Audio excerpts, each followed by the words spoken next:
নমস্কাৰ মই প্ৰীতি চাই আছে হেডলাইন 8 ৰাজ্য চৰকাৰৰ কৰ্মচাৰীলৈ সুখবৰ পাৰস্পৰিক বদলিৰ লগতে দৰমহাৰ ক্ষেত্ৰতো এটা ভাল খবৰ দিলে মুখ্যমন্ত্ৰীয়ে স্বাগত সতীৰ্থ পৰ্টেল 2.0 মুকলি কৰি মুখ্যমন্ত্ৰীৰ কেইবাটাও গুৰুত্বপূৰ্ণ ঘোষণা স্বাগত সতীৰ্থ পৰ্টেলৰ জৰিয়তে তৃতীয় আৰু চতুৰ্থ বৰ্গৰ কৰ্মচাৰীয়ে কৰিব পাৰিব পাৰস্পৰিক বদলিৰ আবেদন পৰ্টেলটোৰ মুকলি অনুষ্ঠানত ৰাজ্যিক কৰ্মচাৰীলৈ মুখ্যমন্ত্ৰীৰ আন এটা ভাল খবৰ প্ৰয়োজন সাপেক্ষে কৰ্মচাৰীসকলে আগতীয়াকৈ ল'ব পাৰিব দৰমহা বিপদে আপদে দৰমহাৰ অগ্ৰিম ধন ল'লে এবাৰতে ঋণ পৰিশোধৰ প্ৰয়োজন নাথাকিব কিস্তি হিচাপতো আগতীয়াকৈ লোৱা দৰমহা ঘূৰাই দিব পাৰিব কৰ্মচাৰীয়ে এটা এইবাৰ যেতিয়া মই চিফ সেক্ৰেটাৰী আছিলে আমি ডেভছত গৈছিলো সুইজাৰলেণ্ডত এটা কোম্পানী আমাক আহি এটা প্ৰেজেন্টেশন দিছিলে যে এজন সৰকাৰী কৰ্মচাৰীক কিবা কাৰণত হঠাতে অকনমান নিজৰ দৰমহাটো 10 দিন আগত লাগে সে মোৰ দৰমহাটো 1 তাৰিখে হ'ব কিন্তু 25 তাৰিখে মোৰ দেউতাৰ বেমাৰ হ'ল বা 25 তাৰিখে মোৰ লৰাটোক সাডেনলি তেওঁ কলেজত এডমিশন পাইছে তেওঁৰ ফিজটো আমি জমা দিব লাগে 1 তাৰিখে দৰমহা পামেই কিন্তু মোক 7 দিন 10 দিন আগত দৰমহাটো লাগে ৰাজস্থানত এটা নতুন তেওঁলোকে ব্যৱস্থা কৰিছে যে খুব কম ৰেট অফ ইন্টাৰেষ্টত এনেকুৱা আজিকালি বেংক থাকে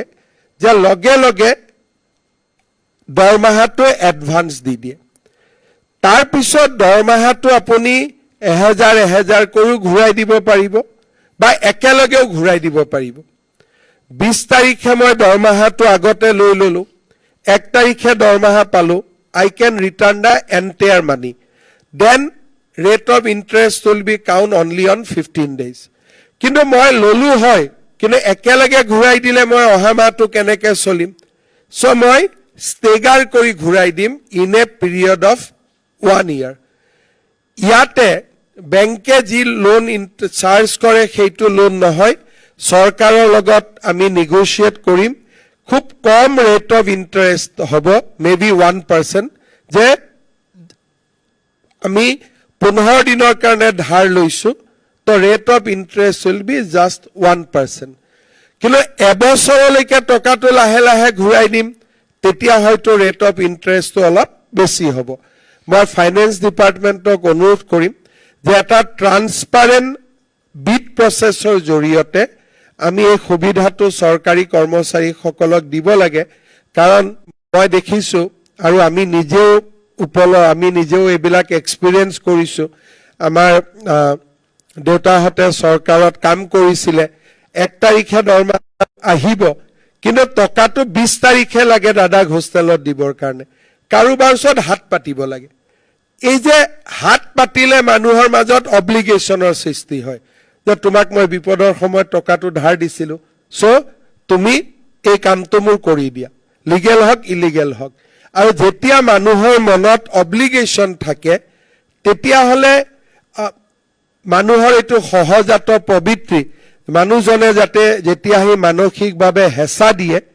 তেতিয়া কিবা নহয় কিবা আমি ৰাস্তা উলিয়াব চেষ্টা কৰো